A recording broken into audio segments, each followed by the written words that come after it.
Later. Hey, welcome to Loving Yourself First.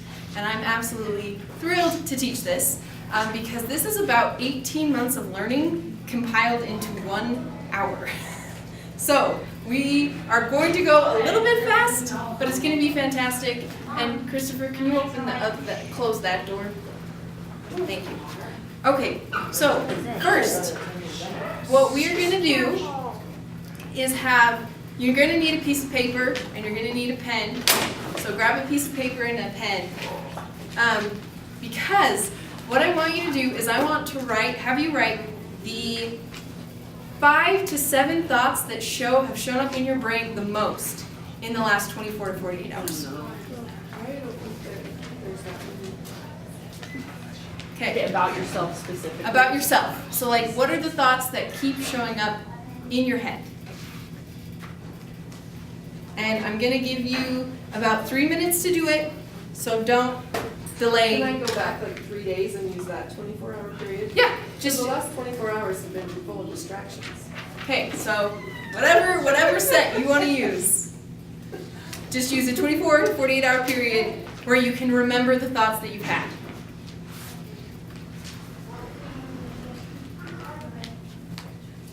Okay, good. I see writing. I'm encouraged.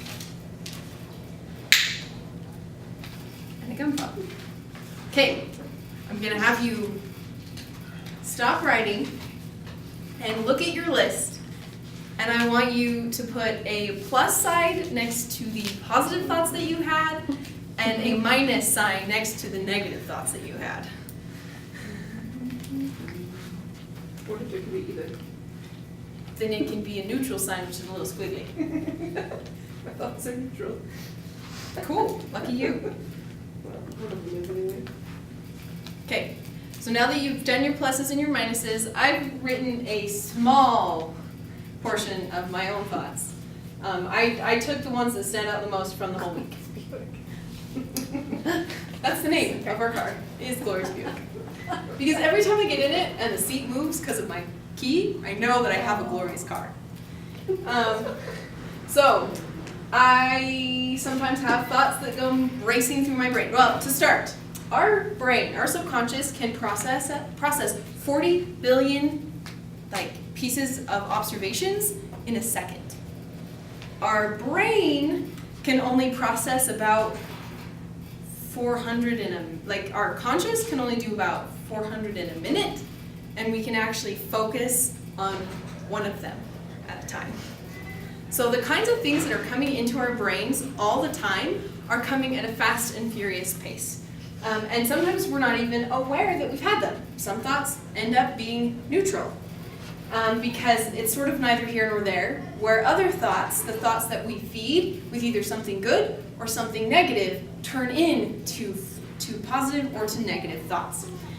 So these thoughts up here are things that crossed my mind and I allowed there long enough for me to do something with them. So the what in the world, that was someone's purple hair. That's sort of my neutral thought because I didn't really go anywhere with it, but I just sort of went, holy cow, and I moved on. And I'm not good enough. That, I think, shows up in everybody's thoughts occasionally. It depends on how many things we have to back up that thought and how many things that we let feed that thought before we nip it in the bud. Love my hair. That's just when I do it every morning because, hello, it's black and it looks awesome. So that's fed with lots of good things. Interacting with people. And I had a positive experience with this person, so I fed that thought a positive thought. Why am I so grumpy? I noticed that I was not reacting very well to things that I wish that I would have reacted better to. My Glorious Buick, I already told you, my seat moves when I unlock it. It's a cool car. Because each key fob, you set the seat to the key fob, it's really cool. And going out a little late for work, and very grateful that I didn't have to scrape my windshield. So we have tons of thoughts all the time. And these thoughts go lots and lots of different places. But it is up to us to determine how long those thoughts stay there and how well we feed them. So the purpose of my class today is that I want to help you guys figure out your filter and how you're feeding your thoughts. So how you are putting your thoughts into action. So now that you kind of just see the thoughts that are up there, the next step is that I want you guys to write the top 5 things you hate the most. Or that really bug you. And I like all of the concerned looks on your faces because it means that you guys don't, stuff doesn't bug you. So, there's that. Or maybe we just don't want to admit. Okay, I'm not gonna see it, and no one else is gonna see it. So I want you to be painfully honest with yourselves.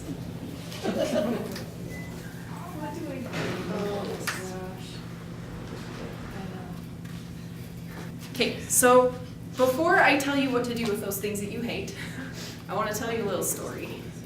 And this story involves a very dark bedroom and a little bit of light in the closet and lots of clothes on the floor.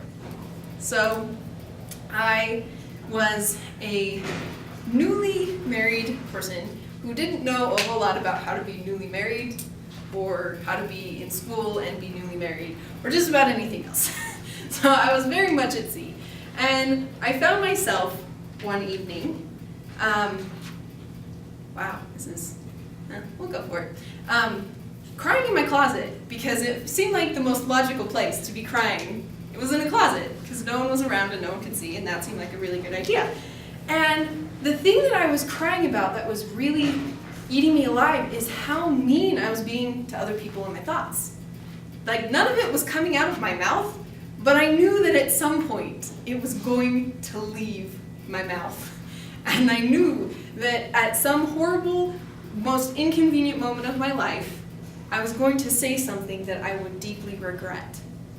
And I didn't know what to do about it. And I didn't know how to fix it, because those were just the thoughts on my head. I knew I needed to be a nice person. I knew that I didn't really deep down feel that way about those people, so I didn't understand why those are the things that were swirling around in my head so much. I didn't understand why it was that that seemed to be the forefront on my mind, because that's really not how I was feeling. And I couldn't figure this out, and I couldn't process through this, and so I didn't know what to do. And so it just hit me in this moment. Well, I was praying and I was crying. It was the perfect storm. And this thought came to my mind, which was, you don't love yourself. Why do you expect you're going to like other people? If you're not okay with you, how are you ever going to be okay and love other people? And I was like, and I was kind of like, ouch. And then the next thought hurt even a little bit more. You can't expect other people to supply love for yourself. That's not fair. Because other people have their lives and they have their place and they have where they're at, and they're working on loving themselves.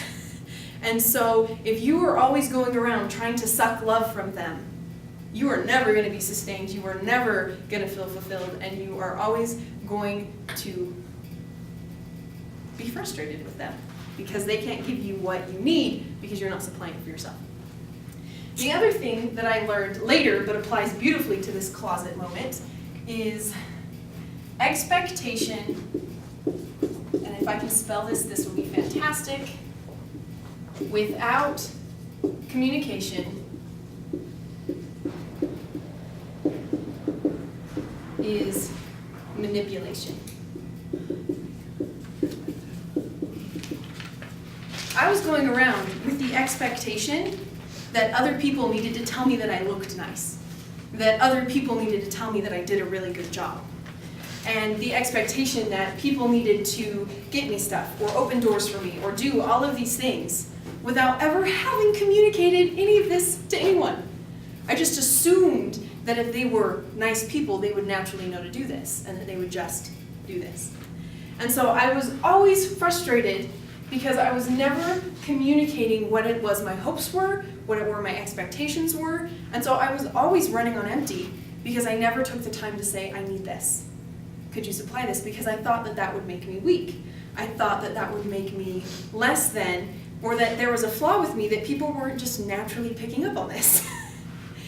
And so when I came to understand this, I realized I had this expectation that people's love for me would look the way that I thought it was supposed to look. And so even though they were doing everything that they possibly could to show me they loved me, because it didn't look the way that I wanted it, I was never fulfilled. I never received it because it wasn't the kind that I wanted. And so what I want to teach today is twofold. One, how to get over these expectations. Did you know that your heart is never actually broken? We say that a lot, like, oh, that was so heartbreaking, or oh, that was so sad. Sad, definitely, I'll give you that, but when things happen that break our heart, it's really just breaking an expectation we had about something. And this goes in tons of extremes. This goes in the extreme of humanity. Oh, that was such an atrocity, how could they do that? Because our expectations for humanity are greater than that. And so they broke what our expectation of what a decent human being would do. Or the expectation of someone at work is going to do this thing for me because that's just what they're supposed to do, and then I get all affronted and grumpy because they didn't do it. But I never told them that that's what I needed them to do. Or the flip side is they never told me what I was supposed to do, so we're grumpy together because they're mad at me and I didn't do what they thought I should do. So I want you to kind of take a minute and think about those things I had you write down that you hate. Are they things that are really bad? Or are they broken expectations of how you think something should be? And even if they don't quite fit in the expectation category, that's just the first step. The second step is learning how to feed what appears to be negative, positive things, so that it doesn't have to become negative. So I want you to just look at your list for a minute and just see, are those things that you dislike things that are negative because of expectation, or they're just flat out, they're just not a good thing?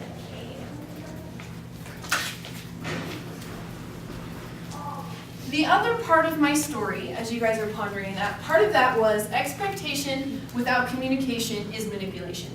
I was manipulating my emotions constantly. Like, not only was I manipulating other people, I was manipulating my own emotions because I was setting out unrealistic expectations for myself and for other people. The other part of that, though, is because I didn't like me and I didn't like where I was at, I had a very gray filter over my vision. And so I was thinking negative thoughts about people who were reaching out and doing really kind things to me because it wasn't the way that I wanted. And even when it was the way I wanted, it wasn't enough because my brain was flipped to negative. Everything that I saw just had negative output because I wasn't feeding good, so my brain didn't see good anymore. Didn't see anything positive to roll with.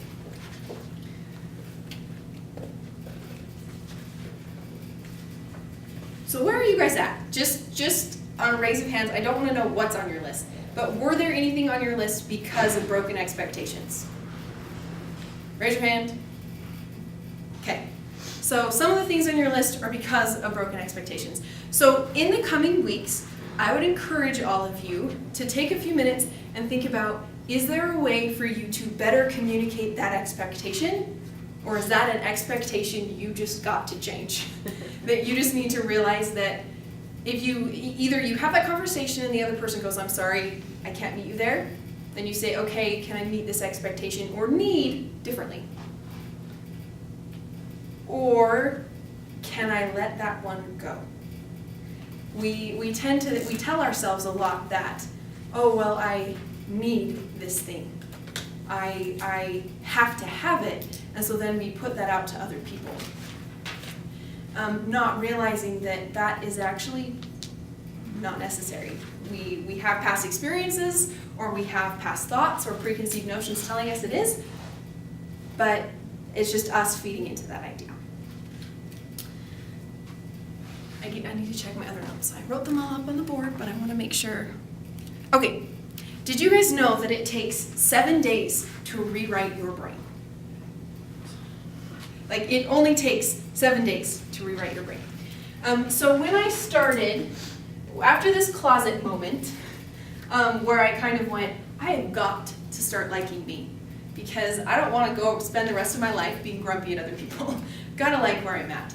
And so I took the advice of my mentor, and I started writing down things that I was grateful for. And I started writing down things that helped me feel good. One of the things that I did a gratitude exercise for myself, and every night I would write down, I did something good today, and before I was done, I had to write 3 things down that I did good that day. Didn't matter what it was. Maybe it was I made the bed, maybe I loaded the dishwasher before I went to sleep, maybe I said hi to somebody. Whatever it was, I just knew that I had to write down what I had done good. And this started kind of changing my mind and helping me see that though I wasn't in the best place, I was still accomplishing good things. Because before I could go to, oh, I love myself, I had to go with, I'm an acceptable human being. So that, however, is an exercise that I talk about more in depth. And of course, I'll tell you about later. But I would like you guys now to take a look at your list. So you've already 86'd your expectations out of there. And I want you to take 3 minutes to write down how those things you hate or have disappointed you, whatever it is, I want you to find something good out of it. So next to that negative, actually, tear off the bad stuff first, because we don't keep bad stuff. Bad stuff doesn't help us. So tear off the bad stuff, but before you chuck it, there's a garbage can over there, and there's one right up here. I want you to write the flip side of that thing that you hate, or something good that has come out of that thing that you don't like.